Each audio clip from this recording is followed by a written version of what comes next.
Hey everyone. Hey. Hello. Music Sorry. going. Yeah. So, I want to thank everybody for being here for the very first episode of Sincerely Zainab. We are coming to you guys with sincere and authentic conversation based on our experiences to help grow and educate our audience. That's you guys. So, do me a favor before we start. Go ahead, invite, share the live stream throughout the program. Comment, like, let us know what you're thinking. Send us some hearts if you're enjoying the conversation. Uh, Tonight, I'm joined by three wonderful ladies who are just exceptional in their own right. So I just want to take a moment to introduce them to you all. First, I have Miss Imani Hines. She was born and raised in Newport News, Virginia, and is currently a resident of Atlanta, Georgia. Imani is a graduate of Hampton University, where she received her bachelor's in psychology, and Regent University, where she completed her graduate degree in clinical mental health counseling. She is a licensed professional counselor and specializes in couples counseling and childhood relational trauma for adults. She is the face and owner behind Exalt the Light LLC. This is people on their healing journey and foster healthy relationships with oneself and others. Imani is a member of Alpha Kappa Alpha Sorority Incorporated. If I have any of my sorors watching, go ahead, put some pink and green hearts in the comments. We look good in red too. We look good in red too. And what's up with the people, Imani? What's up, y'all? Next, we have Christina Brown. She is Portsmouth born and Chesapeake raised, and currently is a Richmond living, vinyl collecting, coffee loving, lefty, and thrifter. She is a graduate of the illustrious Norfolk State University. I got a problem with Coach the over there. Martin. She obtained her Bachelor of Arts degree in psychology there. Her career path has taken her through teaching, mental health counseling, and now foster care, social work. Christina has recently launched her brand, Love Him, Mind Yours, which is where practicality and fashion meet. The basis of the brand is to promote knowing, understanding, and loving God, yourself, and get this, minding your business. She is an advocate for healthy relationships, whether they are friendships, romantic, or professional. Say hello to everybody, Christina. Hey y'all. Yes, for these yellow and green hearts, behold the green and gold. Yes. Whatever. It's all about the standard of excellence over here. Can we just celebrate HBCUs? Can we just do That that? we can. Wonderful.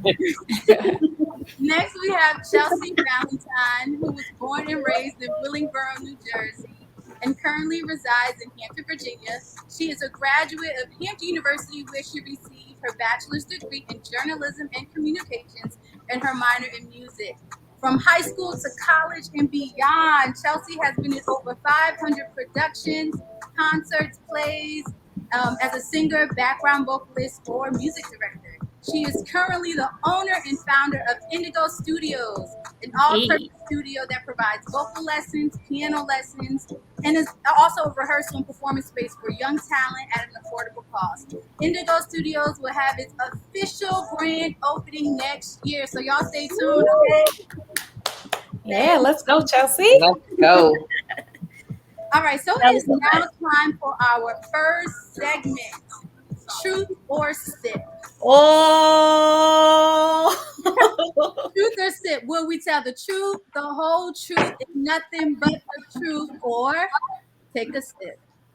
Okay, so that's all the rules for the game. I'm going to ask you a question, and you're going to choose to answer truthfully or take a sip of your wine. You guys have your wine? Let me see. Where's your wine at? I got mine. All right, all right. So we're going to start with Christina. Of course. So here's your question. Have you ever dated multiple people at the same time? Do you think it's okay for people to do so? Why or why not? Are we asking questions? Questions. That. So, first of all, I believe in the talking phase. I believe in talking stages. So, I feel like when you first meet people, you kind of shouldn't go in with expectations.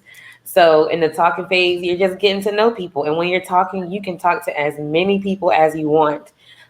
People always say dating is collecting data. I think the talking phase is for that. And when you get into dating, you're probably going out on dates. You're probably kicking it. You're probably hanging out. I do believe where people mess up is they start having sexual relations while they're in that talking phase, in which sex can taint things, it impairs your judgment, all of these things. So me personally, I believe in the talking phase. I believe you can talk to multiple people at a time. When it gets to dating, you need to hone in on one person. And however you narrow that down or do your process of elimination, that is your business. But just be mindful of soul ties, because soul ties happen even without having sexual intercourse. You can have soul ties through excessive conversation. So be mindful of soul ties. Be mindful of the people that you let in your space, because people will try to impede on your peace. Get in your business, and I'm an advocate for minding your own business. So it's very person by person, very individualistic. But again, I just talk to multiple people. But when it comes down to dating, try to get to that narrowing down. So you're ready for courting, you're ready for a committed relationship, and then wherever that takes you and your partner. I completely agree with you, Christina, because I do hear a lot of people talk about, collecting data in the dating phase, but I think dating is supposed to be more focused. Right. Just on one person. That's a good word. And I've never really been a serial dater. So I need my attention got to be on one person. I can barely keep up with me, let alone talking and dating multiple people. Like, wait a second. I got to remember what I told this person, what I didn't tell that person. I got to remember who done met my friends, who done met my family. It's just too much. And I'm a social worker too, so I'm around people all the time. So it can get overwhelming. I prefer to just have 1, 2 at max people that I'm talking to, just to get different hangouts. But yeah, that's a lot. Even in the talking stage, it doesn't take long to figure out that you don't want to deal with this person. Facts. It does not take long at all. Because that discernment, I'd be like, nah, that ain't it. That ain't it. Don't get caught up in no situationship.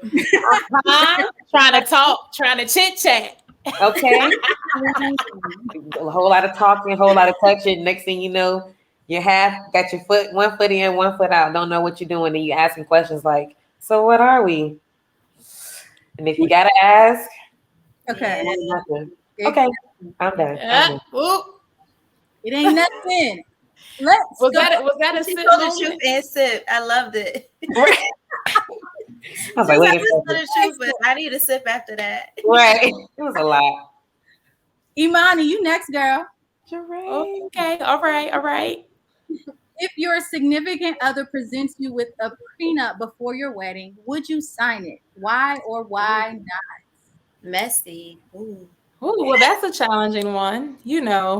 Even though I'm not quite at that phase yet, what I will say is that it is my prayer that I don't have to do a prenup with somebody that I'm with. Okay. But I do believe there are circumstances when that is called for. Mm-hmm.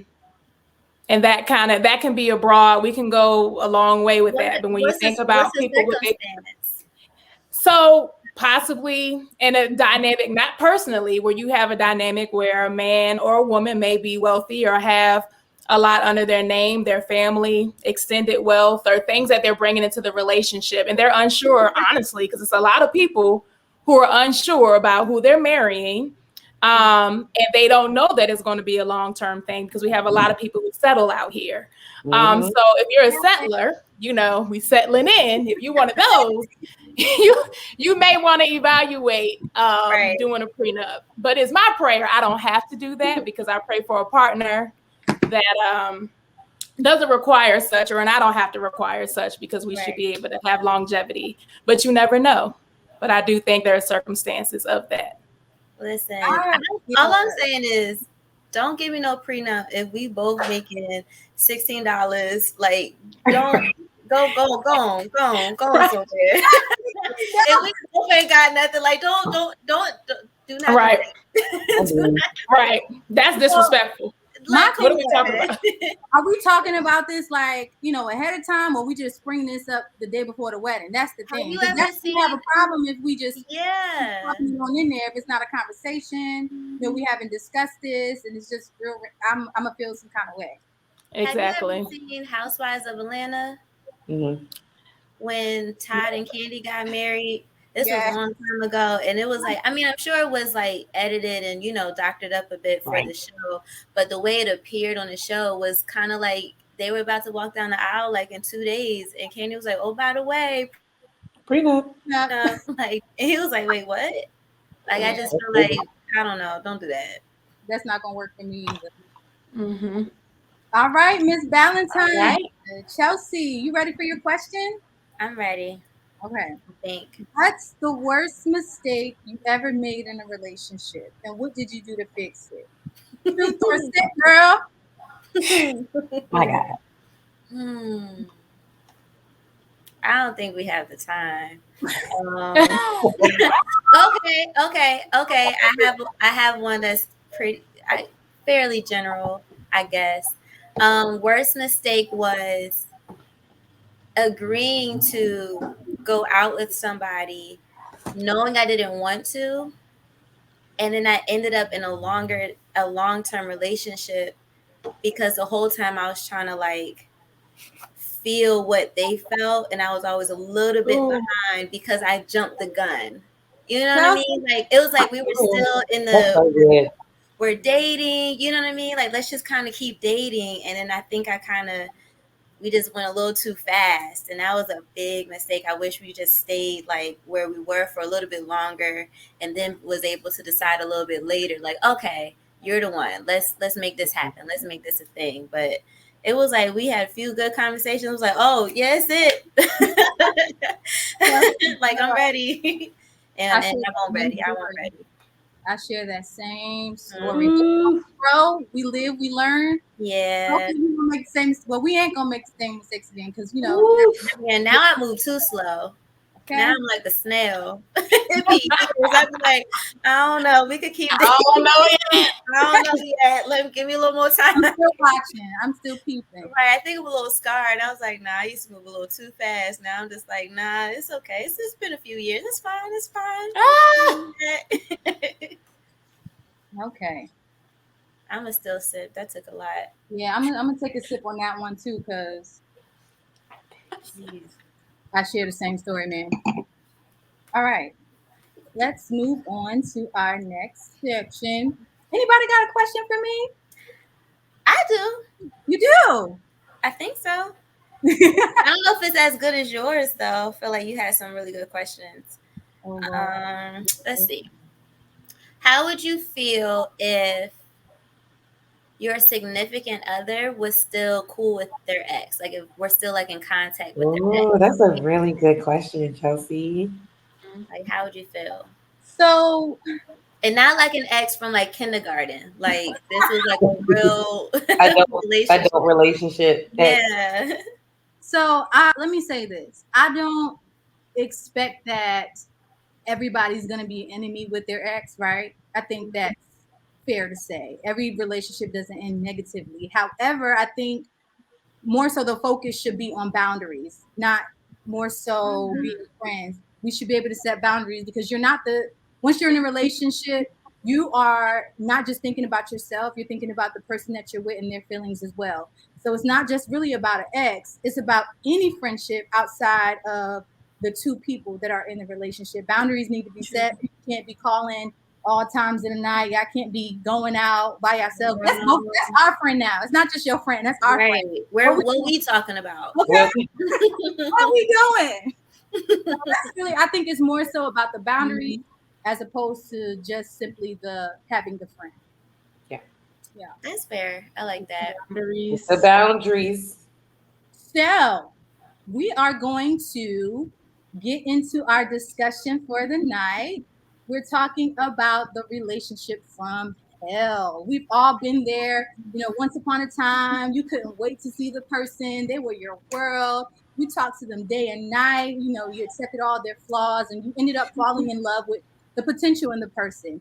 And then we become committed to the relationship with this imaginary, idealized version of a person, and that fantasy that takes on a life of its own.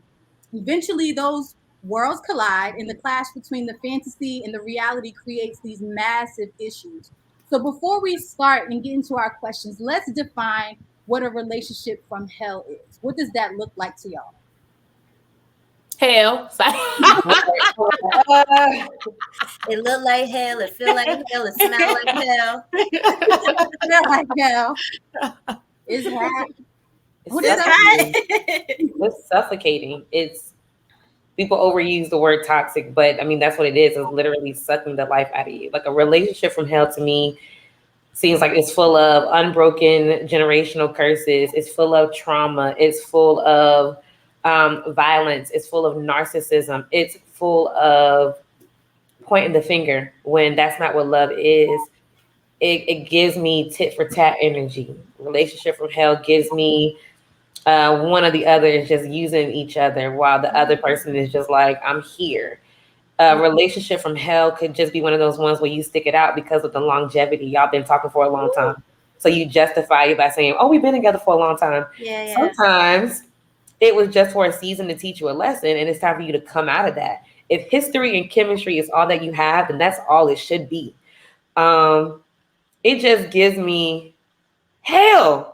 It's just hell. Like I'm getting double. That's why I was still talking about it, because I'm getting triggered just thinking about it. Not that I have like a terrible relationship, but I've seen a lot of things. I've had terrible situationships. I've talked to people where I could pinpoint moments where I'm like, if that was something that was rectified when you were younger, or a situation that was fixed before you jumped into something new, then this could be different.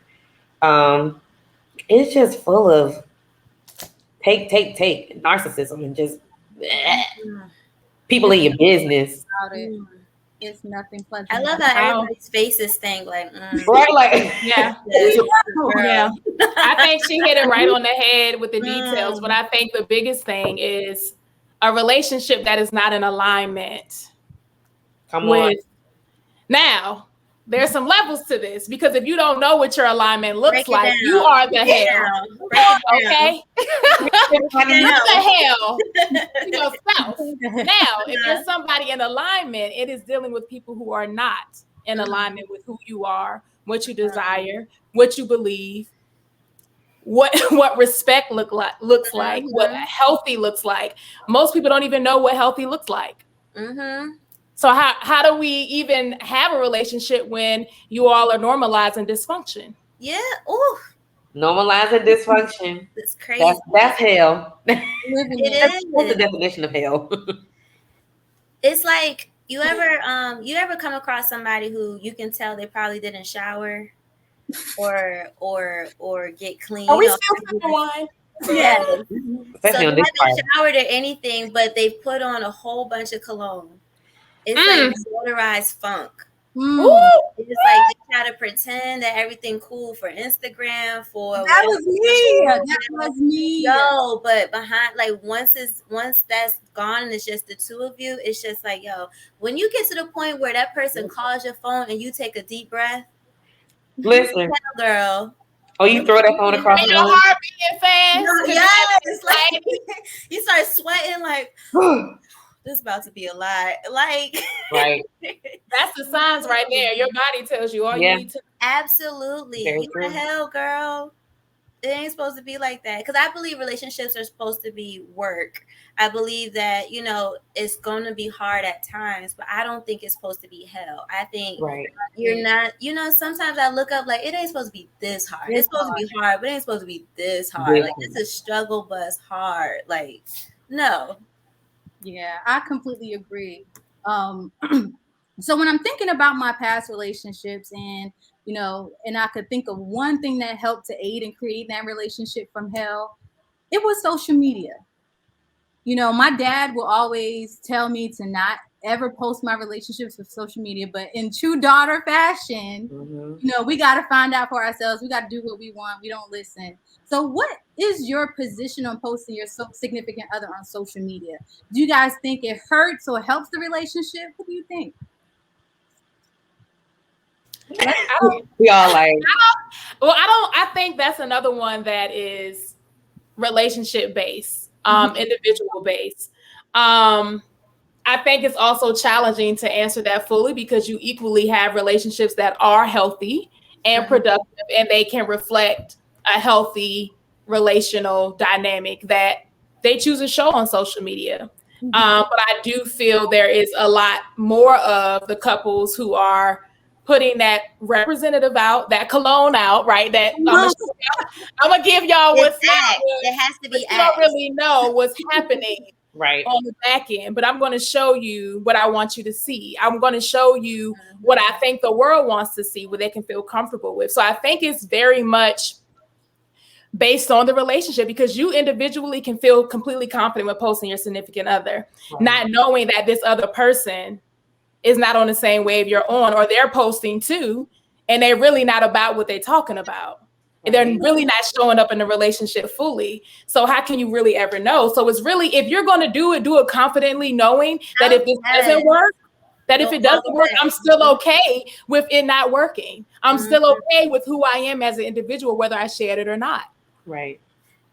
You know, first of all, let me read this comment Jeray put up here. Oh, God. Hey, Jeray! To make sure it's with somebody else. Lord have mercy. Sherry, social media can go to hell. It's the pretending for me. It's the pretending. Well, Sherry.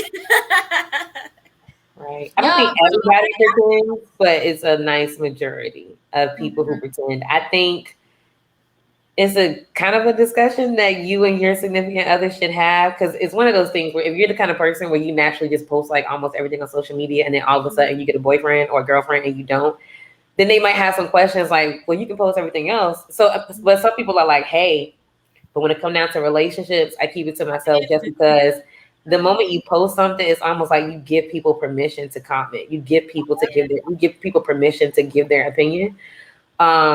Me, I'm very much if I'm talking to somebody, I might post it in my close friends, because I'm like, well, more than likely you're gonna meet my close friends very soon, whether it's I'm having a birthday dinner or a game night. I'm not really the most secretive person. I'm kind of like, if people see us out, cool. If they don't, that's cool too.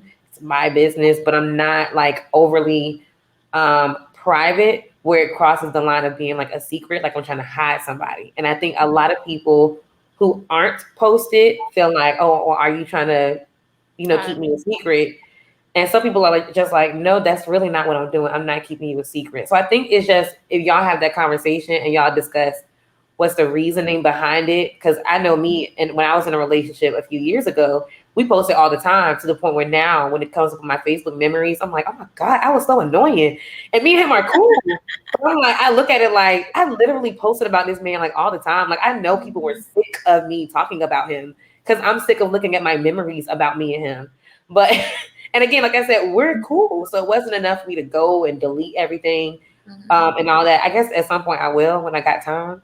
But I think if you just had a conversation on like, hey, what's your reasoning behind not wanting to post, or your reasoning behind wanting to post?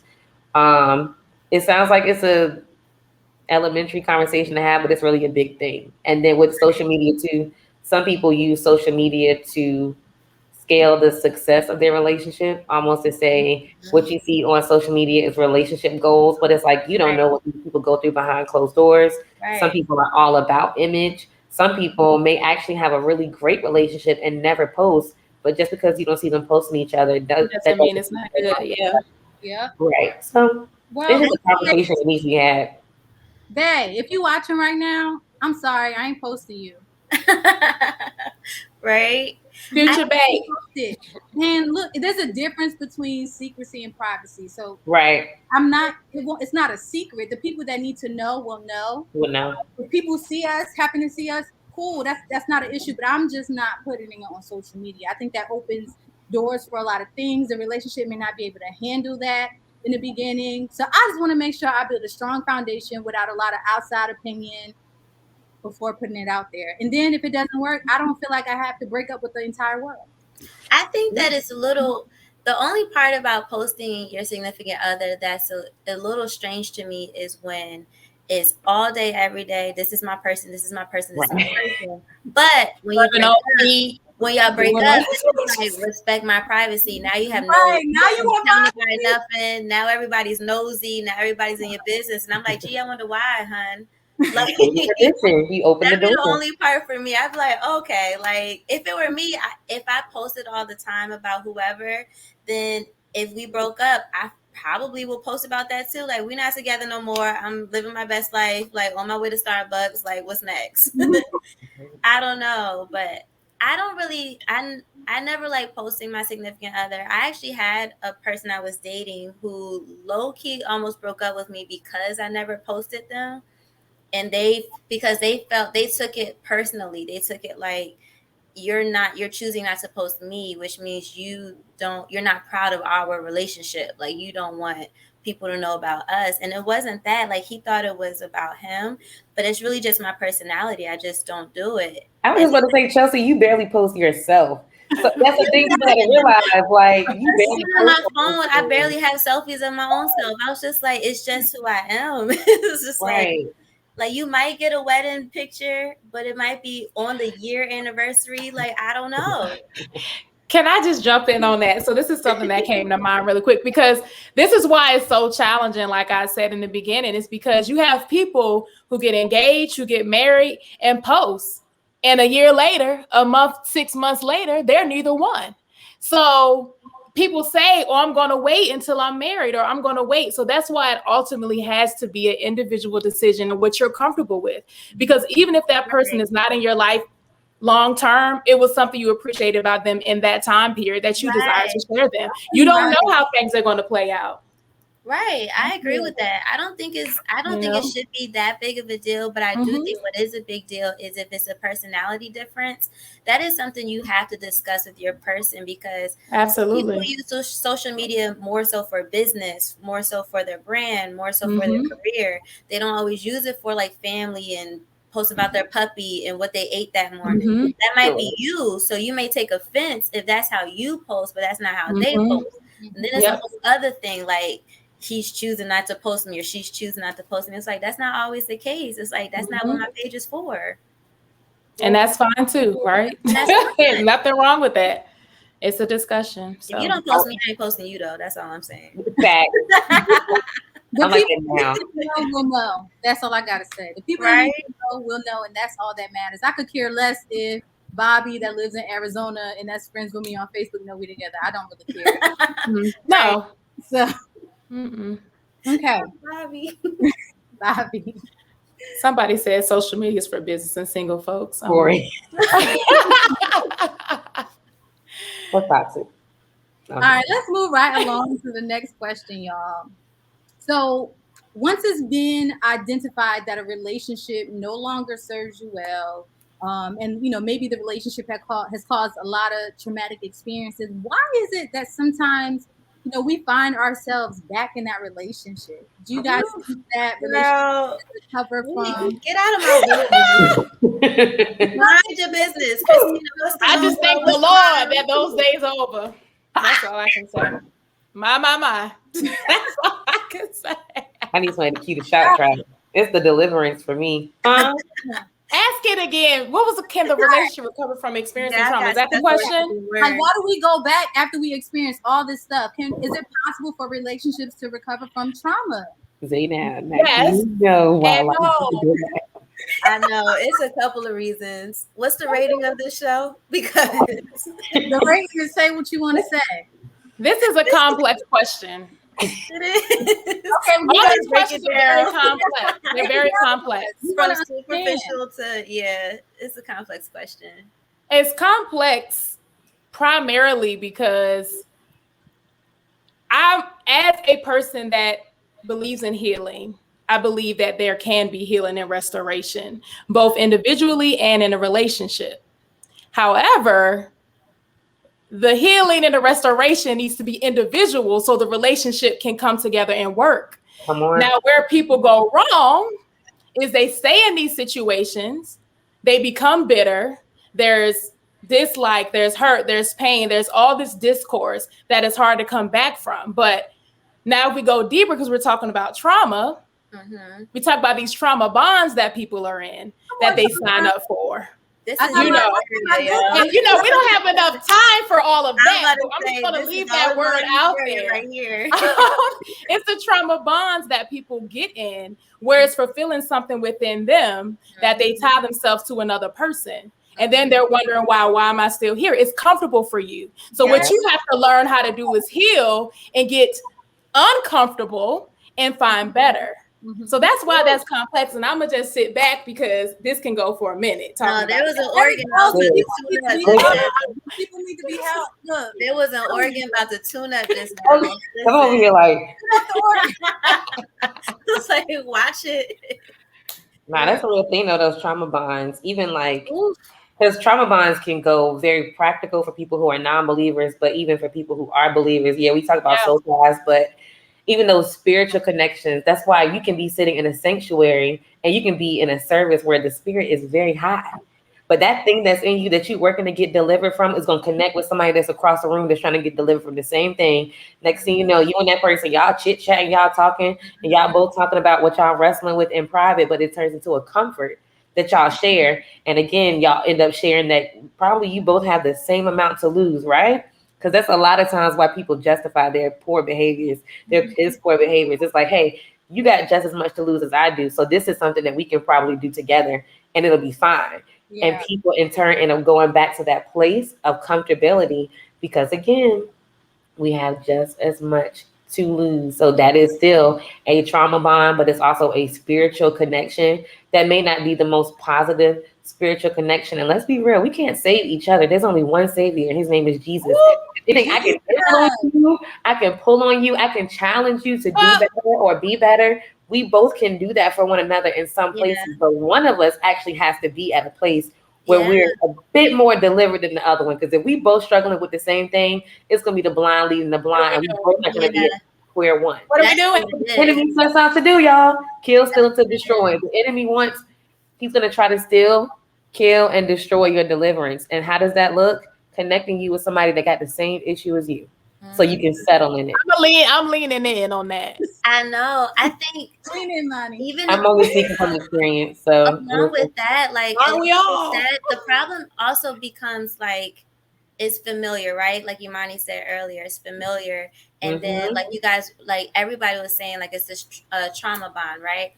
But what also tends to happen is you looking at your life and you start looking at the things like, well, it's not going to get much better. You don't have as much confidence. It's like, I'm not going to be able to find anybody else but who I'm with. No one's going to love me the way he loves me or the way she loves me. You know, nobody's going to want me this way. And then because you've been in it so long, you haven't given yourself time to breathe or to see what it is that works for you and what your love looks like. You just take all of that time, all of those beatings, all of the abuse, and I mean figuratively, but you know, there are other situations as well. But it's like you immerse yourself into this cycle and you let it happen because you're like, it's not going to get much better than this. And it's like, it's this line in Love Jones that I told that I was talking about with one of my friends when they were trying to decide if they want to stay in this relationship they've been in for years and years and years, and it's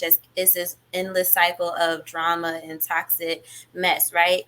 And I was like, this line in Love Jones was when Nia Long was with her main boyfriend, and then the guy was like, why are you trying to leave me now? And he was like, what about all the years we shared? We got history. And she said, that's all we have. all We have That's all it. of Not these enough to years. keep you. All we have are all these years. That's all I have to show for this. And it's like, sometimes we look at it like all the years is a big trophy. No, it's not, girl. You can be 75 and be like, I don't need this.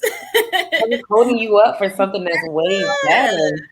You got 10 years of foolishness. You want to add more 10 more years. Listen. Okay, go on and sign up for 10 more years if you want Listen, to. that's all you're going to have. That's all Right. you're going to have. That confidence you hit on, Chelsea, yeah.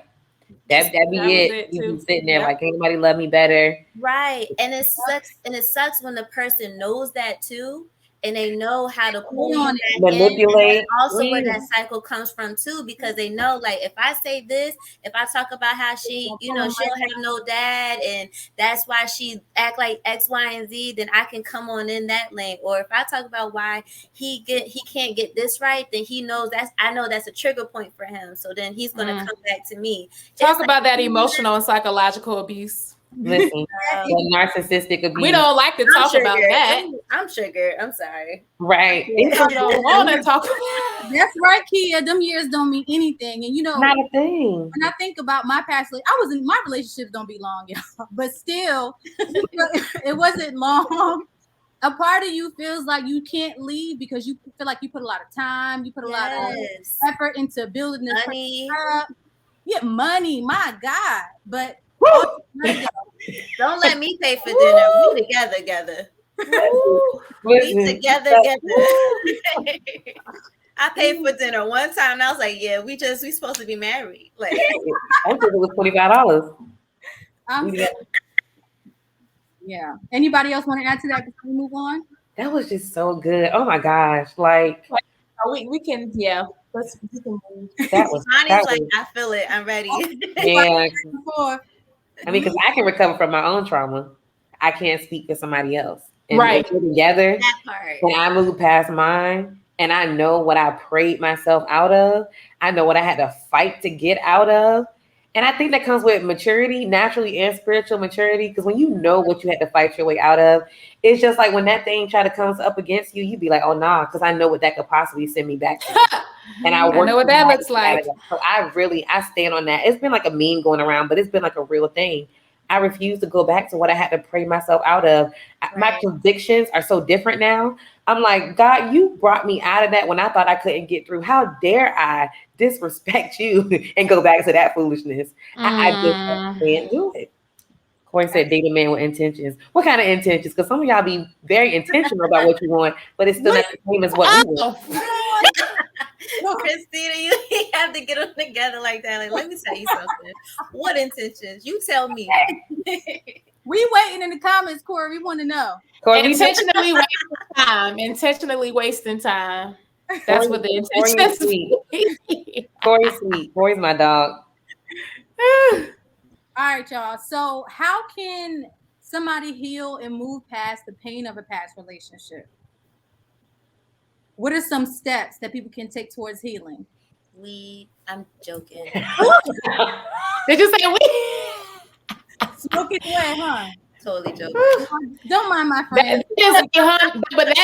But let's be real. She said that as a joke, but how many people actually use weed, alcohol, substance, other addictions, other addictive behaviors to distract them from their healing journey? So that's the truth. A lot of people do that. And that doesn't get you to healing. That prolongs your healing. Exactly. Don't be in my business like that, Imani. I ain't asked you for all that. Okay.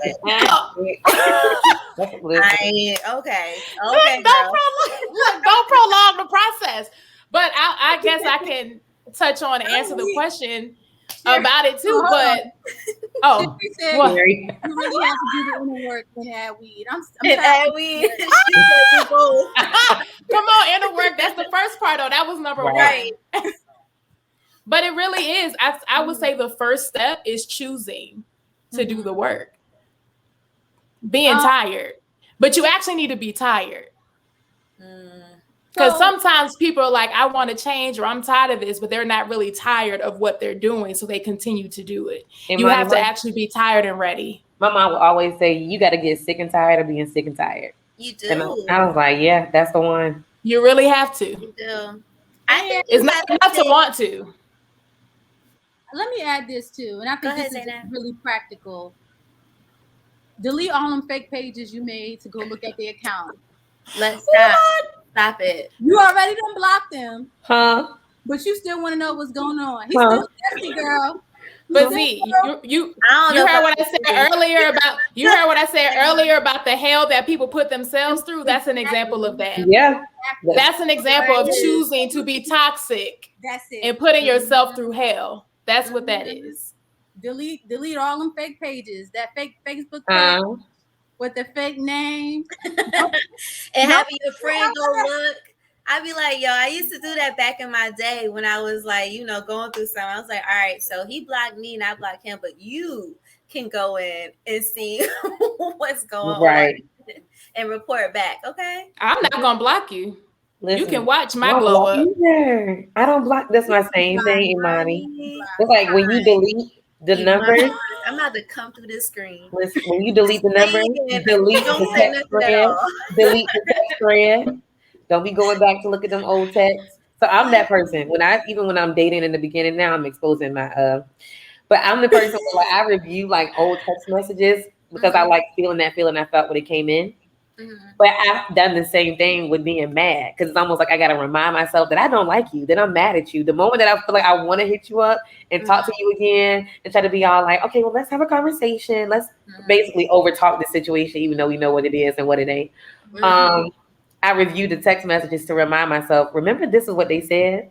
Yeah. And this was blatant disrespect. You better not call. But I got to a point where I was like, I don't block, so I do have to delete the number and delete the text threads. And I'm actually pretty good with numbers. So if that person were to reach out to me, I could still recognize the number even though it's been deleted. And I can be like, oh, that's so-and-so. And I'll know not to hit them up. But I think to what you were saying, Imani, in that beginning, you got to acknowledge there's a problem.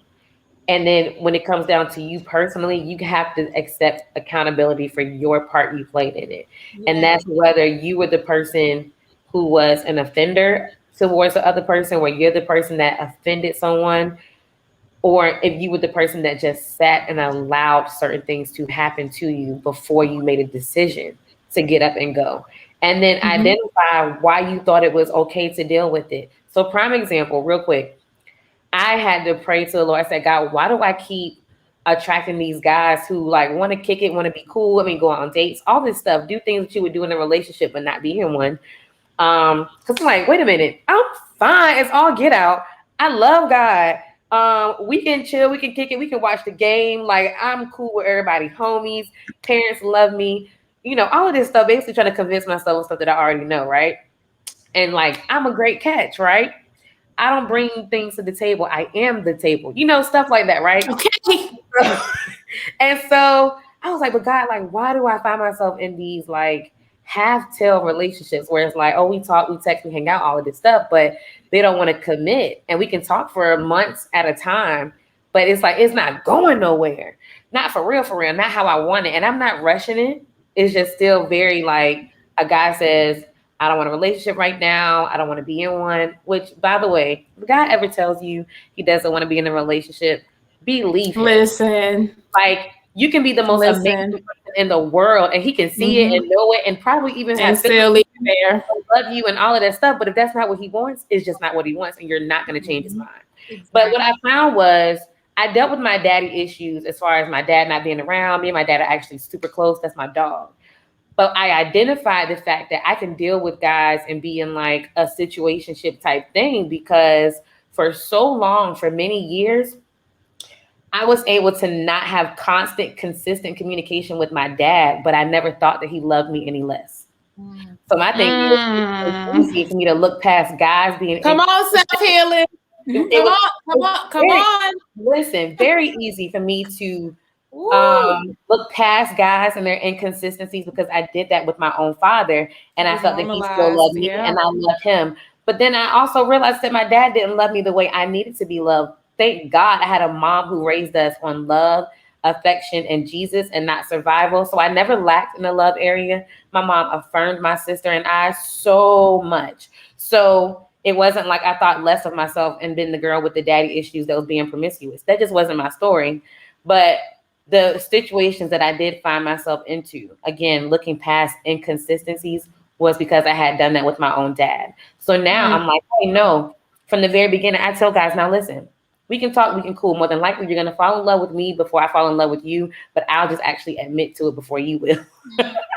And I'm not being cocky. I'm not being arrogant. It's just, you got to know who you are. And there are so many things about you that people love, they want, they desire, and they want to be connected to, right? But some people it's enough for them to just be connected. And so you have to have those healthy boundaries to say, hey, this is what I want. And if you can't give me this, especially within this time frame, then we're going to waste each other's time. And what's going to happen is I'm going to resent you for not giving me what I want, even though you had already told me what you could not offer, but I'm sticking around, hanging on, hoping that you change your mind. No, we can't do that to people, because then we play the victim when ultimately we set ourselves up to be in that situation. Yeah. I'm done. And I'm going to add to that is, and thank you, Christina, for sharing that, because the only thing to add is invest in therapy. Go to therapy. Absolutely. Deal with these unresolved issues. And honestly, a lot of times we don't realize they're unresolved, and we don't realize they're still lingering. But one thing a relationship will do is going to mirror to you the things that you didn't know problems. I had a switch minds, girl. Do the work. Yep. Do the work. Do the work. That's the key for yourself, not anyone else. Do the work. And self-healing can work too, but you got to be skilled at doing that. So I would say talk to a therapist. Yep. Absolutely. Find you a good one. We're out there. After my breakup, the first thing I did was therapy. And I want to go back to the block thing that we were talking about. I know y'all were saying that, you wouldn't block, you want them to see your glow up. But I do want to add that if you know that you can't handle seeing that person on your timeline and seeing them get into a new relationship or whatever, getting engaged, you need to go ahead and block them or hide their posts or something. You got to be able to recognize what you can handle. Okay, don't just be like, yeah, I want them to see my glow up, but you be in the corner crying because they got a new girl. Right. It's a personality thing. Like, for me, I have to block everything. I have to kind of like pull back a little bit, especially if we have mutual friends on social media. Like, if I'm looking at some friends on social media, I don't want to see you popping up in their pictures and stuff. Like, it's hard for me when things don't work out for me, because I'm very sensitive. I'm very emotional. I'm very attached to the people that I date. So when it doesn't work out, I'm like broken. I'm like shattered to an extent. And so what helps me to get over that is to, one, just kind of shut down from the situation, distance myself as best as possible. And two, to kind of sit in it. Give myself a couple of days to just be in the funk, be kind of stink, like with myself, like watch some movies and cry, or, do whatever it is, just like feel what I'm supposed to feel. Because if I just ignore that and just work so hard to like look like I'm cool, I'm gonna have a breakdown. Well, you know what I mean? I'm gonna have a breakdown later. Feel the feels. I absolutely feel it. Sit in it. I took a whole social media break. Yeah. After the breakup. And then when I got back on, I had to hide some of my friends' stories that were like mutual friends, because I knew that I didn't want to see some things. And that's okay, but you have to be able to identify that. Don't be putting yourself through torture, because you'll never get over it. Oh, but baby, when you get back to social media, you came back slaying, okay? It's the face. It's the content. How would they know? How would they know? Mm-hmm. Listen, literally taking what was sought out to destroy you to minister to other people. Go ahead on, Zay. I support you, sis. Love it. I appreciate y'all for being here and for dropping all these gems. Corey asked, "Are we doing Q&As?" Oh, sure, we can definitely do Q&As. We have 2 more questions, and we can go to that. I done switched my wine, so I can do a Q&A now. I had to go. I was like, this is a little much. Like I have to get something else. So I was just talking about, having mutual friends. So I want to know, after a breakup, how do you deal with people that you love? They still befriend your ex, even after knowing the horrible things and the details that you went through in a relationship. How do you deal with that? I didn't. You didn't? My last serious relationship, I mean, most of y'all, know who it was. If you know me. I just don't want to say his name, but I mean, we don't need no names. Right. He was on the music scene, so a lot of people were still cool with him. My only issue was telling people like, hey, if you were cool with him and you call him your bro, don't be in my DMs, because now you being really messy. But we did good actually about keeping a lot of things to ourselves, but a lot of our issues were not like, it wasn't the things that people really make a big deal, like cheating and all that other stuff, finances. We were together from the time I was 23 to like 27. So those are growing pain years. For him, it was 21 to 25. So it was more so of us learning ourselves while trying to grow together. And it just wasn't working because we weren't growing together. We were growing as individuals beside each other. So who we were growing to be was not compatible anymore. So for us, we just made the decision to say, hey, before we can get to a point where we're forcing this and we end up hating each other, let's just not be together. Yeah. And that's why we're able to still be cool. We still have healthy boundaries, but we're cool. And nobody from the outside made me feel like they weren't like posting about him. Some people kept asking about him because for a long time, people didn't know that we weren't together. So that was the only thing, like, that was the tough part, like redirecting people to say like, hey, please stop asking me about him. I guess he's doing okay, but we're not together, and having to say it out loud that we're not together. But other than that, like, I didn't really have to deal with that part. Yeah, I haven't really. I don't know. Go ahead, Money. I was just going to say I haven't really necessarily had to deal with this per se, but I know of people who have dealt with that. I think it takes definitely a maturity, and it's what when we talking about your friends still being friends with an ex, like, how was that friendship developed? Was this a friendship prior to me? I think that gives more context, right? Because if you knew my partner or my ex-partner before I was with them, I can't be immature and say, oh, you can't be cool with this person who you knew before me. You know, that's not fair to do. You know, I think it's really based on circumstance again. But I do think that can ultimately be challenging too, because if they invite you to something, am I invited? You know, do I feel comfortable going to this if I am invited? You know, so I think it's another one of those, you being able to talk with your current partner about like how you feeling comfortable being around friends that are mutual and we're together, you know. So that's who all a there? challenging one. He might say, who all here? Who gonna be there? Who gonna be there? That That's so real. I've been on both sides. I've been the friend that was friends with, you know, a couple that, you know, broke up or whatever the case. So I had to move a little different. So that was a little awkward at times. But because I feel like a lot of my friends are pretty mature, so it was never a lot of situations where it was like, who all gonna be there? It was like I knew certain situations, don't call such and such to come, you know, or this situation, I'm going to sit this one out because I feel like it's going to be a little awkward and I don't want to be caught in the middle. I don't want to be in the picture. And then, so it was a little awkward. I'm not saying that I navigated that perfectly, but I did the best that I could. But I have been in a relationship where when we broke up, I lost some friends in the divorce, I like to say. It was some friends that they weren't necessarily mine from the beginning, but I accumulated them through the relationship, through the person I was dating. And then when we broke up, everybody went back to their side. And I was just like, oh, I forgot. Okay. All right. you came with him. It's all right. Right. I'm cool. You went back to your side. Like, that's fine. And it's like, it was one relationship in particular. I'm not going to give too many details, but it was like two people that when we broke up, they stayed on my side. And I was like, yes. But you know, Chelsea, I think that if you weren't originally their friend, you need to part ways anyway.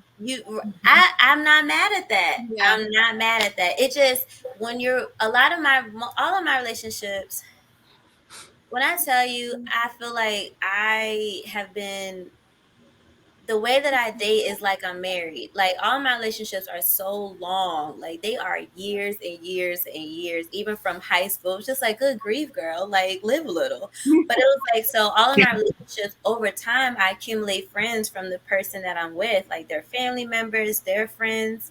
So I think I just kind of forgot after a while that you weren't my original friend. You know what I mean? I met you through this person. So when we broke up, even though it was years and years later, and I thought we built this like great friendship, it was like, all right, it's been nice.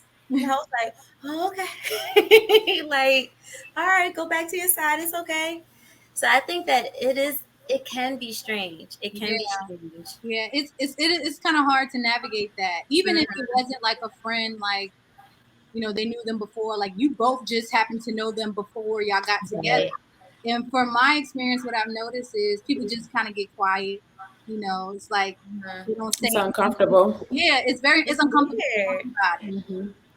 And they don't want to pick a side. But I'm like, dang, you can at least check on me, see how I'm Right. doing. Like, you know what happened. You all right? You alive, Right. girl? And sometimes it Right. probably makes you reevaluate the friendship with other people when you see what they're capable of. Mhm. And that's exactly what happened. People show you their place. They put themselves in their own rightful place. So there we have it with that one. Let's move right along. So when you're finally ready to date again, how can you ensure that you don't make the same mistakes again in choosing a partner?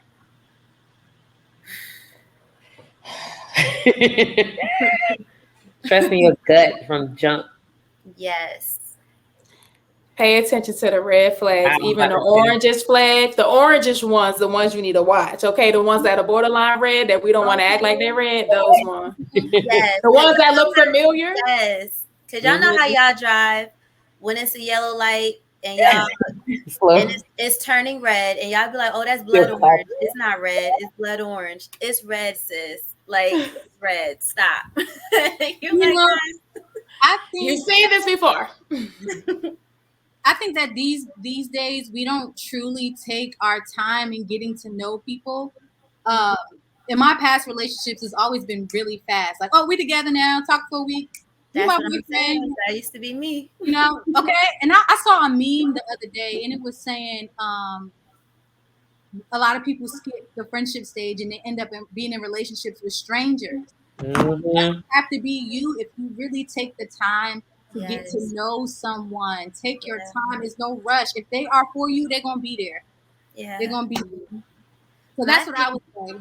Don't make the same mistake again and moving quickly. Take your time, build that friendship, and you'll see if they're for you or not.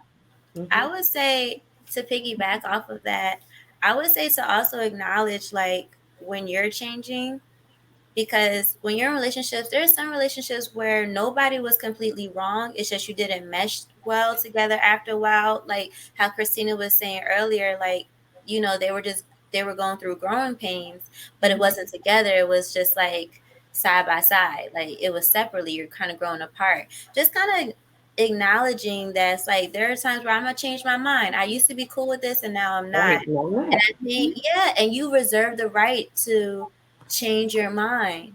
I used to like Absolutely. I used to like bacon and now I like this. Like I used to Yeah. like this and now I like that. I used to think that this was love and now I'm learning that this is what Absolutely. this is how I feel the most love. So when you acknowledge what changes you've made within yourself, or being able to be self-aware to see the changes happening, I think that's how you can stop making the same mistakes over and over and over, because you stop putting yourself in Absolutely. that box of like, who I was at this age is who I have to be throughout the whole time. It's like, no, girl, you different now. Right. Different. Absolutely. Be Show, different. show yourself some grace in that. Yeah. And if like short men no more, that's fine. You want to go with somebody taller?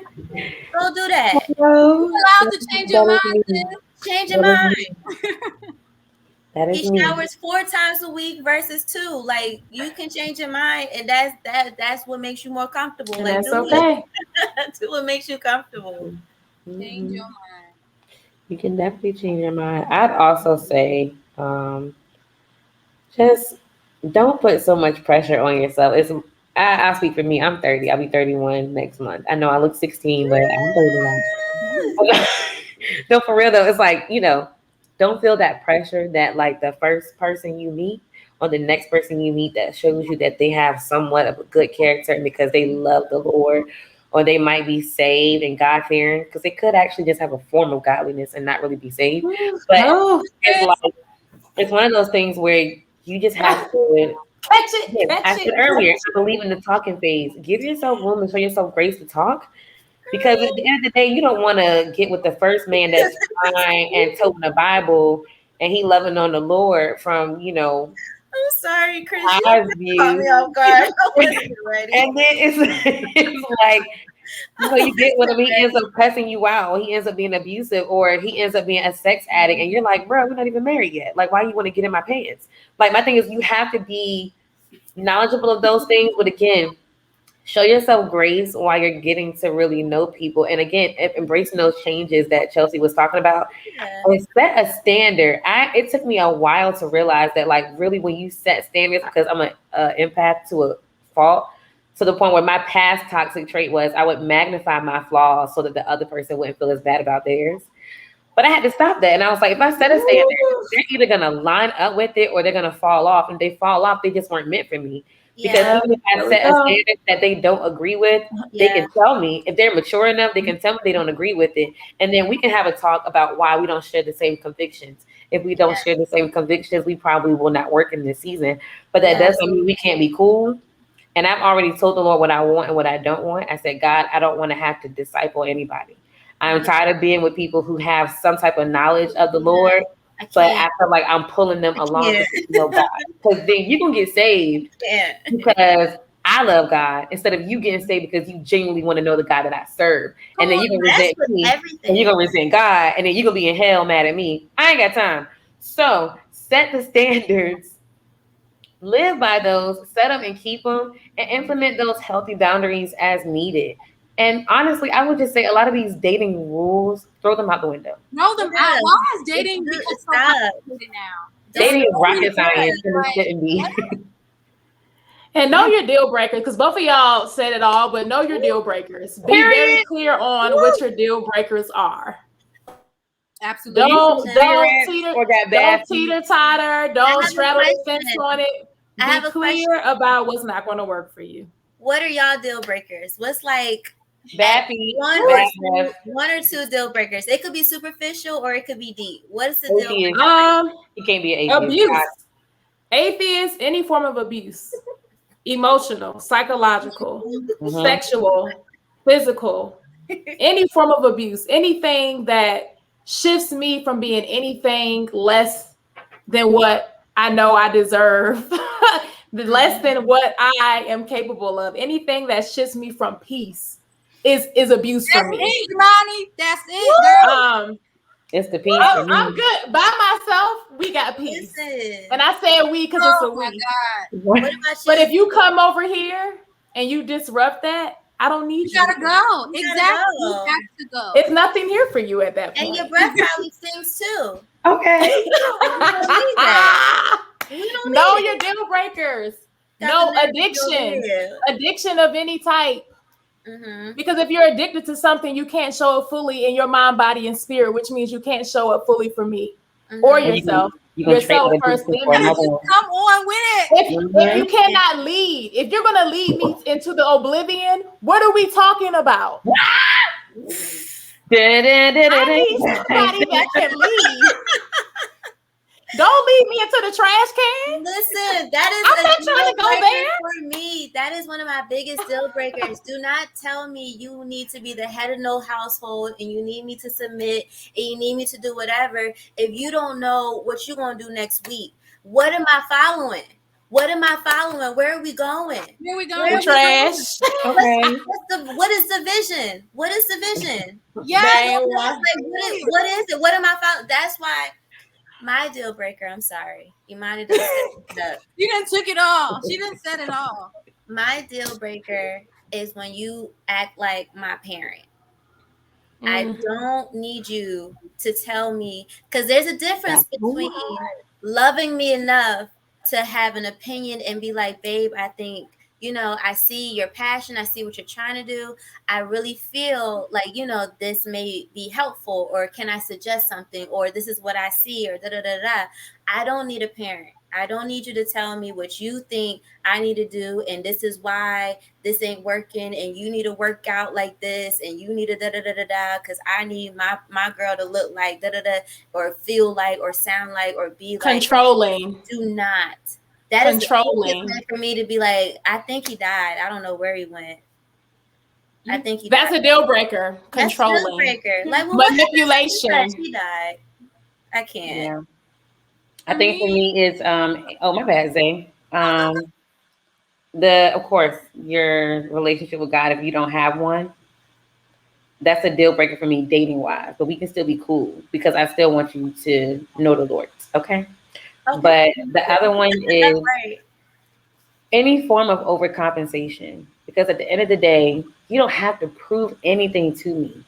I know what it's like to feel that you have to prove something. And I try to create my space with a friend, whoever, work-wise, professional relationships. I just want people to always feel comfortable to be 100% themselves around me, no matter what that looks like, right? So my thing is, if we're dating or I'm allowing you into my space like that, I'm not easily impressed by a man with money. I can take care of myself. I'm not easily impressed by a man that can quote scripture. Even the devil knows the scripture. I'm not easily impressed by a man who can quote unquote prophesy, because even psychics can be accurate. So if you can't give me a word and give me a solution, you're not a real prophet. So like I said, to me, you to lack a relationship with the Lord and for you to overcompensate in any type of way, I am automatically turned off. You're not going to easily impress me with what car you drive. And you have no subject verb agreement. Okay. You're not going to impress me with your money if you talk down to the waiter and we go out to dinner. You're not going to easily impress me if we go to Dave & Buster's and I drop buckets on you and I'm the worst basketball player in the world. Like it's the things, it's the little things. I had to throw my funny wrench in there because it was getting real deep. But for real, I just really can't do overcompensation. You don't have anything to prove to me, because if you're overcompensating to prove something to me, I can only imagine what you do day to day to try to prove something to yourself, that you're somebody that you probably really aren't. Imposter syndrome. But let's talk about where that's rooted in. Another deal breaker: insecurity. Because if you in my phone, you can get upset. Just saying.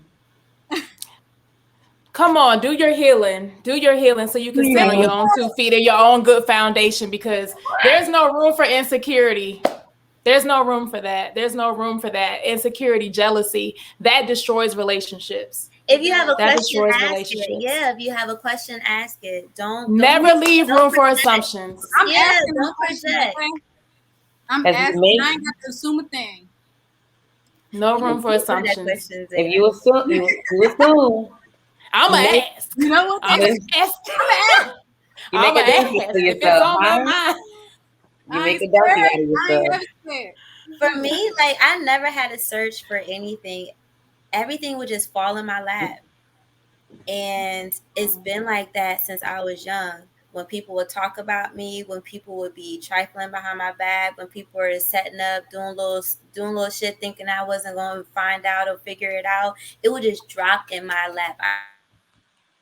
And I still go by that to this day. Everything that everybody's done to me, whether, like, especially in relationships, I just found out by just walking. It's like, blue. Oh, what happened? What was that? What's going on? I didn't have to do any of that. So for you to do that to me, that's going to be a problem. Yeah. And you gonna hurt your own feelings going through my stuff. So that just, you go look and you can find. My deal breaker would have to be someone that we can't talk about issues and it just be done. No communication. Have a calm conversation. Lack of communication. Everything got to be heated. We got to argue. We got to not speak to each other for days. You got to post about me on social media.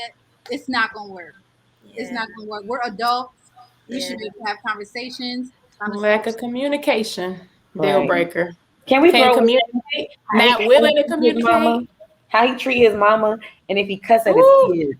I cannot stand people cussing at their kids. It's really a trigger for me. And I met a guy and I heard him over the phone and he cussed at his daughter and I literally did not talk to him ever again. Ever again. I'm not gonna tell you how to parent, but I can't do it. How you treat your mom and how you talk to your kids. You treat your mother, how you treat your sister, how you treat your family. Even when there is an issue, how you navigate that, even when you are upset. How do you navigate issues? Exactly. Right. How do you deal with anger? Sherry said, babe, my phone doesn't have a passcode, so enter at your own risk. Me too. I ain't got no passcode. Your own risk. Mine is to be unlocked. Your own risk. Mine is my face. Feel free to just go like this. Are you sweet? I love Imani.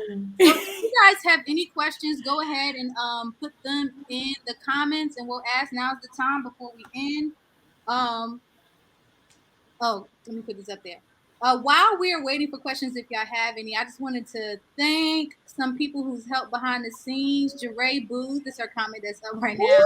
She's done a lot of help behind the scenes, and I just want to say thank you. I really, really, really appreciate you. Love you, Jeray. Love you, Jerome. All right, questions going once. Oh, wait, somebody bring, because Corey was the one that asked he had a question. Corey, where you at? It's time for questions. I have one that somebody texts. What is it?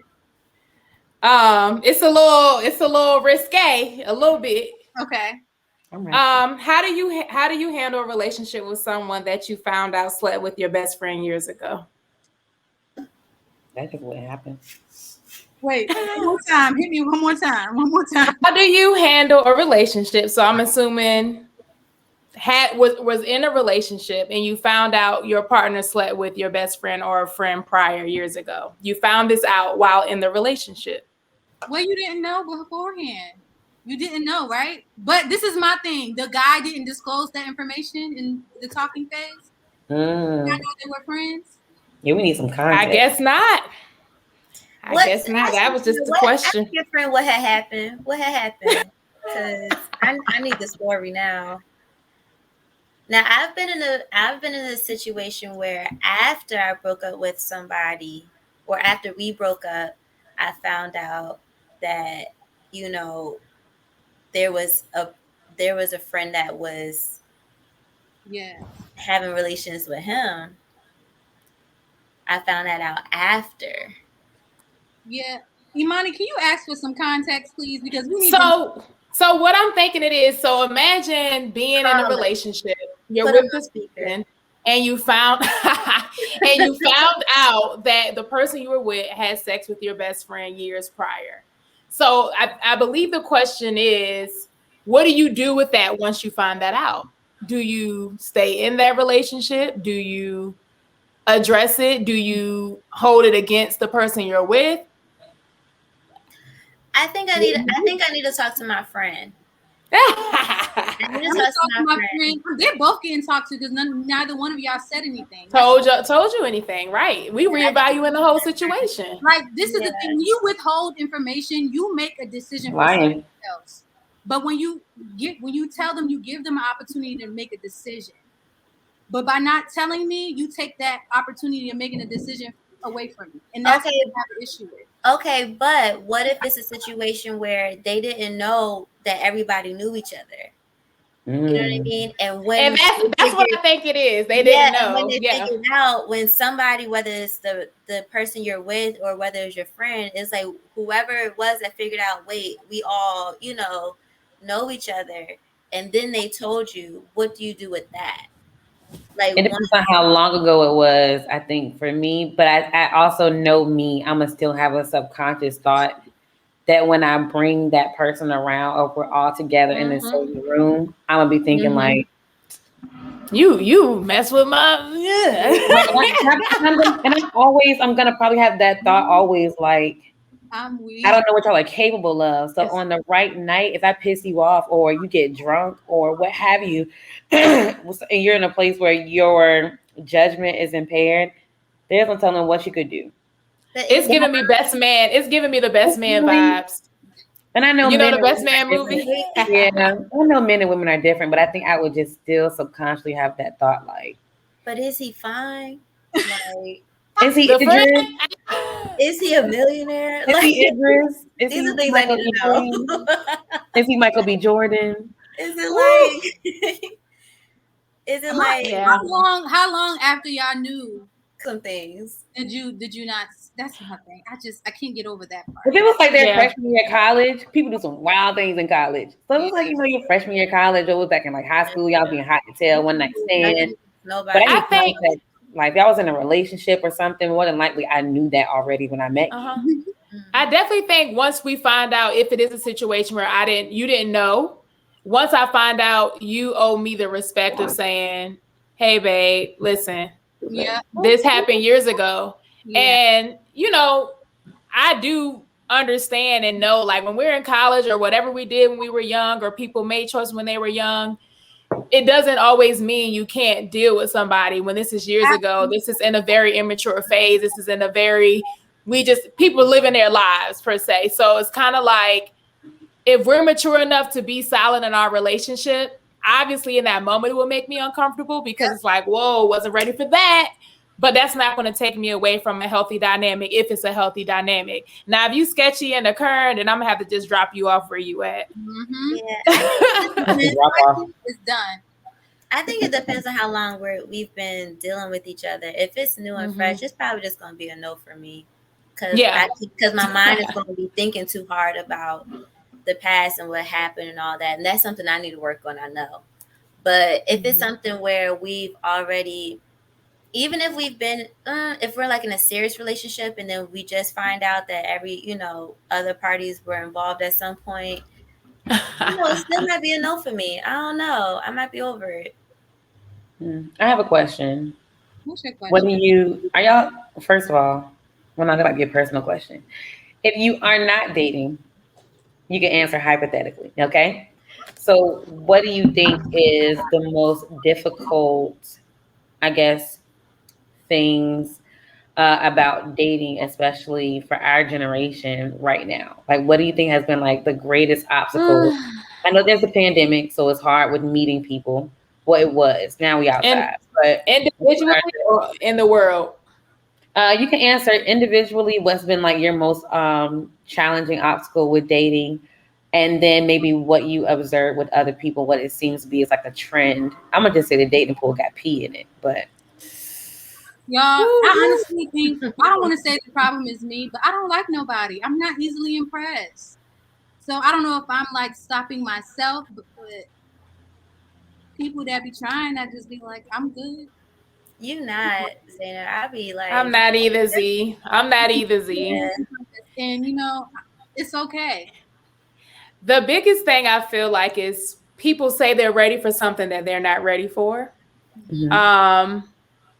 I think when you know what you bring as a woman or a man, whoever you are, and you bring quality, and you can truly be an amazing partner for someone, and you show up in that way authentically, someone who thinks they're ready for that may realize that they're not necessarily ready for that.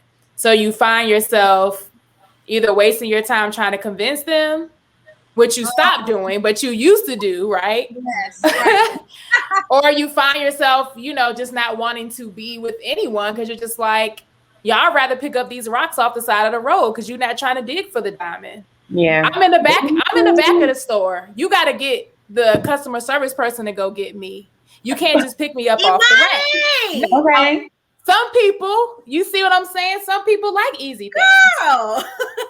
Some people like easy things. Test drive me, huh? So the biggest issue is people not being able to, number one, do their own work, show up authentically in themselves, do their healing so they can be healthy for someone else. So someone who has growth and has done this work, they're not afraid of them. And the thing about it, nobody's expecting perfection.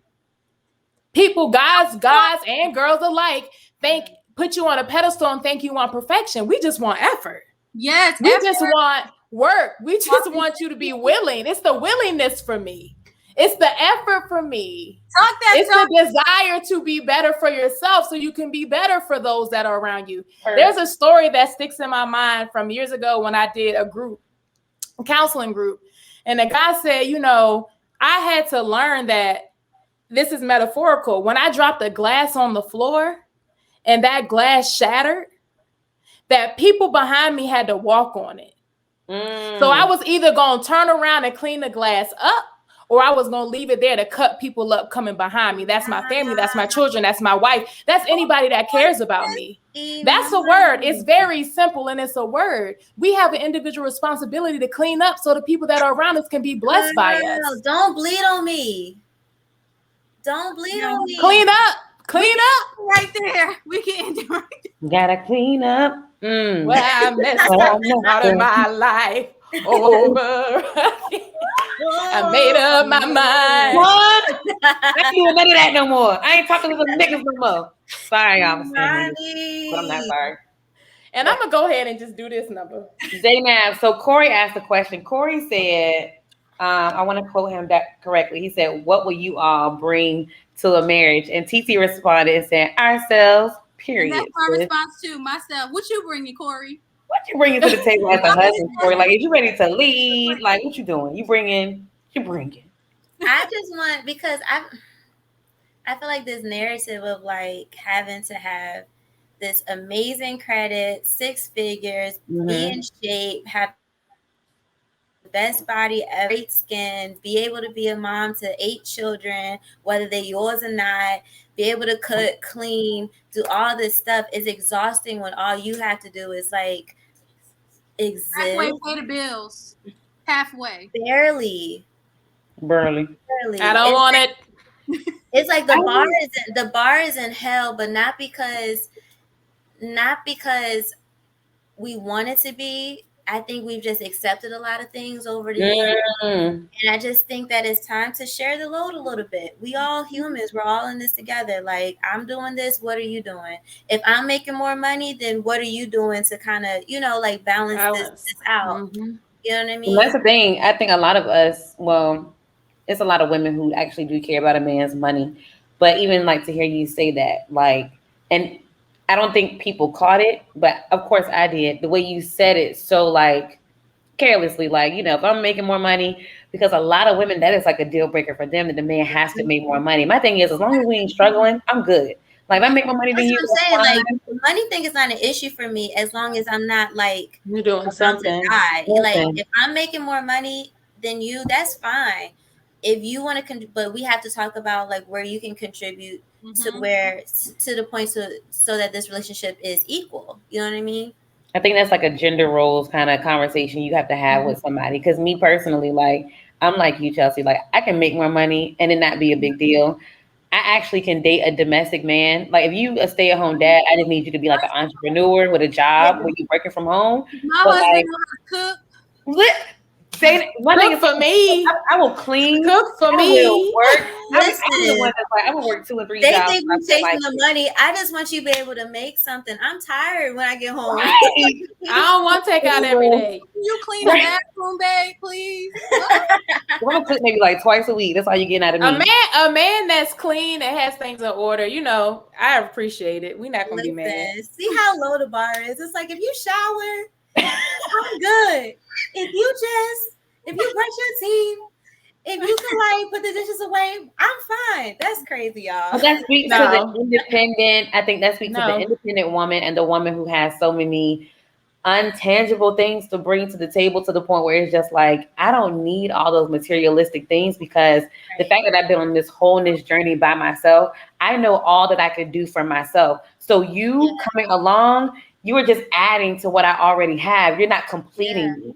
And I think the generations like before us kind of moved on that's my better half. Nah, I ain't nobody half. I'm a whole, you a whole. We come together, we a whole problem, because we really taking over. Like, my thing is, listen, you just add on to what I already got, because I'm moving and shaking things over here. But we just need to make sure that, please, y'all, read Darius Daniels' book, Relational Intelligence. I love Darius Daniels. Yes, we gotta be purpose partners. He coming to Atlanta. I can't wait. I'm gonna come.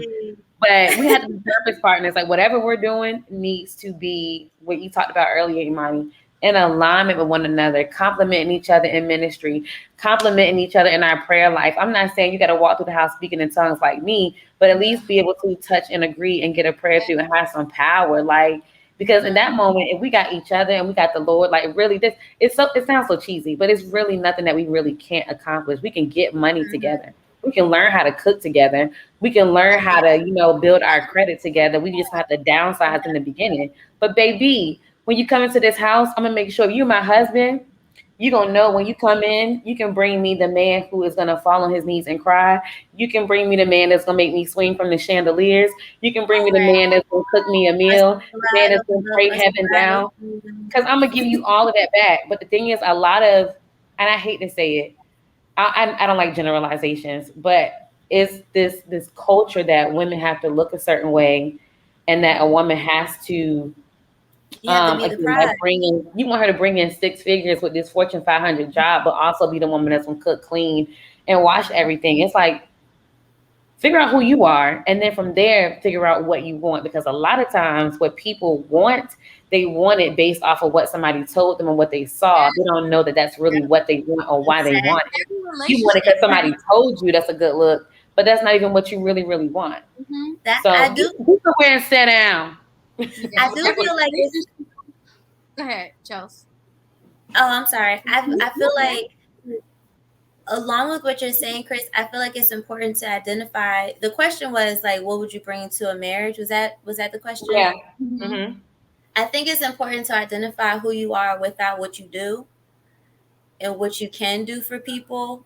And then when you strip all of that away, then you'll be able to really see and understand and learn to love and accept who you like, what you can bring to a relationship and a marriage, right? So for me, I know that I bring peace of mind. I know that when I'm around people, or when people are around me, they feel a calmness, they feel cool, they feel secure, they feel, and that's something where I didn't accept it before. I was just like, oh, I'm just a cool friend or whatever. But I had to learn through a lot of time, in my healing processes and through therapy and stuff. That's something that I have to like own. Like, no, when people are around me, they feel like, you know what, I could talk to her, or I don't feel as anxious as I did before. That's something that I know I can bring to a marriage, because I know that's something that's very important when the world is telling you you trash, you're not this, you can't make it, especially for people of color and for Black people, especially for I date, I'm heterosexual, I date men, so especially for Black men in my life, it's like the world is like bringing you down so much. I know that I know that I bring a calmness. I know that I bring assurance. I know I bring, security and love and safety. But I also know that I bring those things because that's what I need. And exactly. I need to find, I need you to have that for me as well. It may not look the same, but when the time comes, I need you to be able to provide that. I might be more on a day-to-day basis with it. You might be on it every now and then, like when something traumatic happens, when something crazy happens, but I need you to have it in you. So it's like, that's what I can bring to the table, but that's also what I want to be brought to the table. Absolutely. When it comes to marriage. Yeah. Let's go ahead and tackle Stan's question. He said, how long would you date someone before considering pre-marriage counseling? 2 days. This is like next question. That was easy.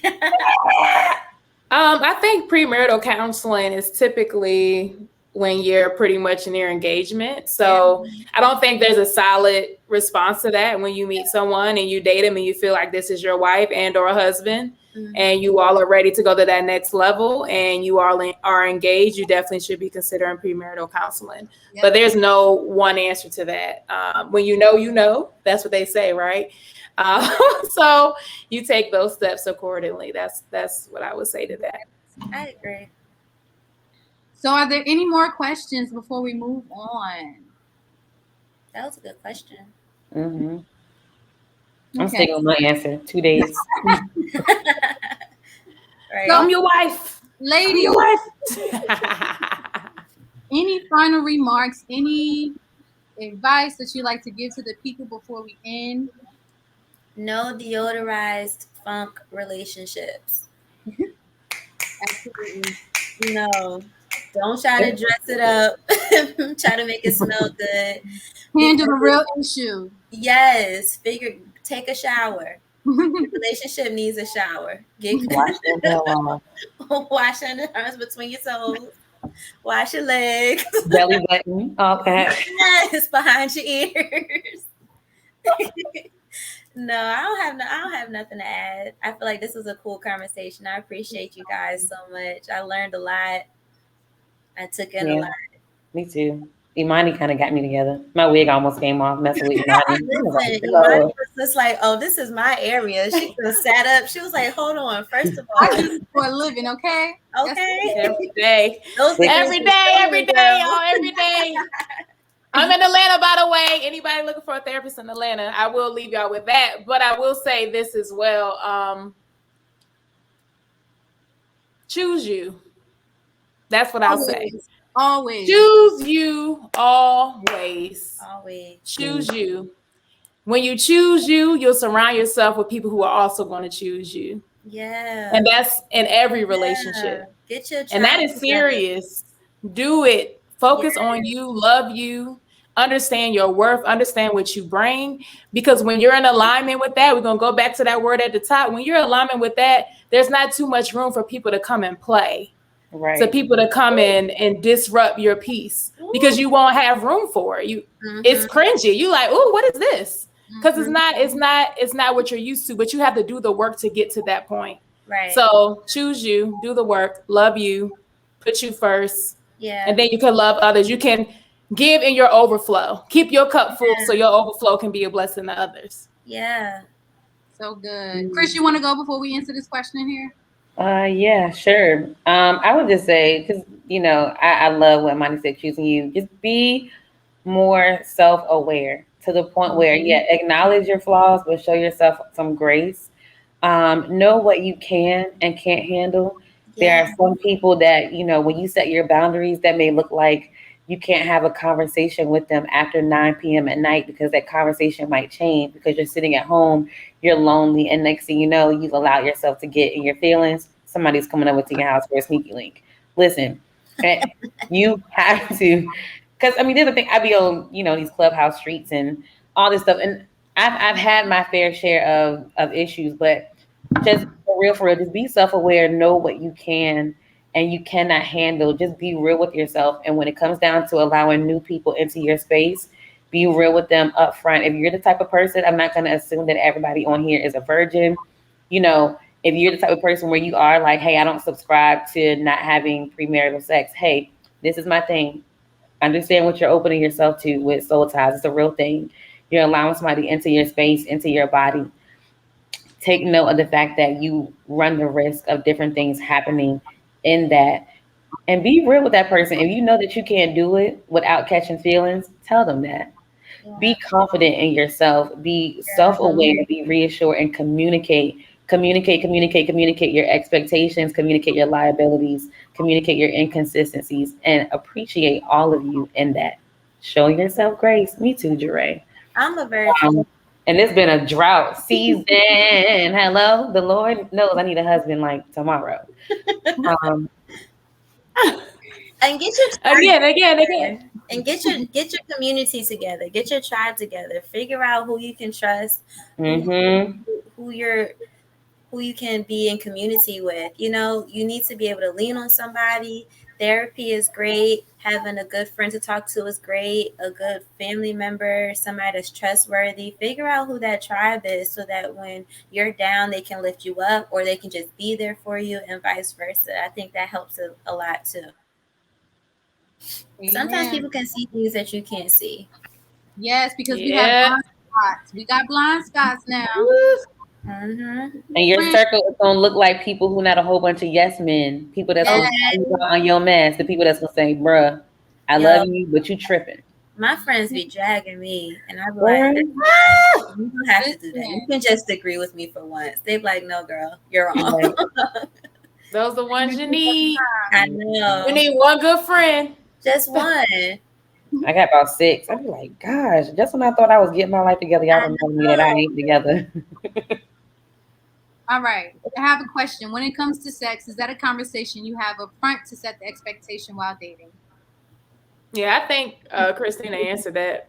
Absolutely. Just Sherry, but just don't be that person where like, and I gotta say it because we were just talking about this, even one of my friends. Some women, they overcompensate in the beginning to tell a guy that they're not having sex, and he like, bruh, I didn't even bring it up. You did. Like, you trying to convince yourself not to do it to me, and I didn't even bring it up. So if y'all mutually if it just happens to come up in casual conversation, because some people do talk about stuff like that. But I would say not to jump the gun and feel like, oh, let me bring it up. Let me beat him to the punch. If you think you're getting some, you ain't. Yeah. Right. Then it's like, I didn't even think about that. He probably was like, girl, I don't even try. He just got something from somebody else that morning. So he really wasn't thinking about that with you. Right. I will. I feel like that sex conversation needs to be a little bit bigger. It needs to be a little bit deeper. Like, because some people pretend that they cool with threesomes, some people pretend they're cool with doing freaky stuff or whatever, and you not. And you Do say it to that yourself. you say that you want to do certain things that you don't really want to do, but you think that this is what the person wants because you want to keep the person around. I think all of that is good to talk about in the beginning. Like, you know, what's your freak level? Like, it's some things I'm not going to do, it's some things I'm willing to try. Like, I think that all of that is a good conversation. If you get past, let's say, like, the person says, like, yes, I don't want to wait until marriage to have sex, and both parties are in agreement with that, then the next step I think will be good to talk about, like, what type of sex life works for you. Like, what There's some stuff out here. There's is your some sex stuff out drive here. high? Is your sex drive low? Because some people pretend that they cool with different speeds and different things, and they're not. Some people need sex a lot. Some people, once every whatever blue moon is cool. It's just like, and I'm not advocating for people to just have sex, but I'm just saying, if you're going to be there and if that's what you're doing, then I think that's also a very important conversation to have as well. Absolutely. Don't subject yourself to that. Yeah, It's be out here, miserable, very miserable. you out here wearing latex and shit. You allergic, but you told them that, like, you told them, like, yeah, I do this all the time, and now you in the hospital. Like, don't lie. Don't do it. Listen, reconsider. Right. You're breaking your ankles and shit. Like, you told them you could do this. You can. You told them about to shit here. You can. You done broke the ceiling fan. Like, what are you doing, girl? Oh, that's good. Sierra saying respect men's boundaries as well. Yes. Yeah. Yep. If the man don't want you putting your tongue down there on his little butt, don't do it. He don't like that. He don't like it. And he said he didn't like it. He told you. He's not bluffing. I don't think sex is the place to call people out on their bluff. Like, I don't think that's the place to do that. Right. If they said they don't want to try something, we're just not gonna do it. I cannot stand y'all, for real. I'm weak. This has been a really good conversation. I really appreciate you being up here. Yes, it's been fun with me and sharing. To everyone that's watching, if you have any topic suggestions, anything that you'd like to see us talk about on Sincerely Zainab, go ahead and put it in the comments. We'll check it out for next time. Well, next time we're probably gonna do a part 2 of this and bring some fellas up here. I know I saw Corey talking about we gotta get up here. Omar. I don't know. We're gonna have a conversation. Yeah. So just put your topics in the comments and we'll check it out. That is all that we have for tonight. I hope you guys enjoyed. Yeah, I'm so proud of you, Zainab. Let's go, Sincerely Zainab. You did it, girl. Hey. In the books. First one in the books. Love it. The fellas want to talk on it. Oh yeah, they're gonna be up here. We're gonna get them up they're here. Like, we gotta combat some things. So, all right, guys, we'll see you next time. Be on the lookout for our next episode. It's gonna be wonderful, and I'll see you guys then. Bye. Love y'all. Love you guys. Bye.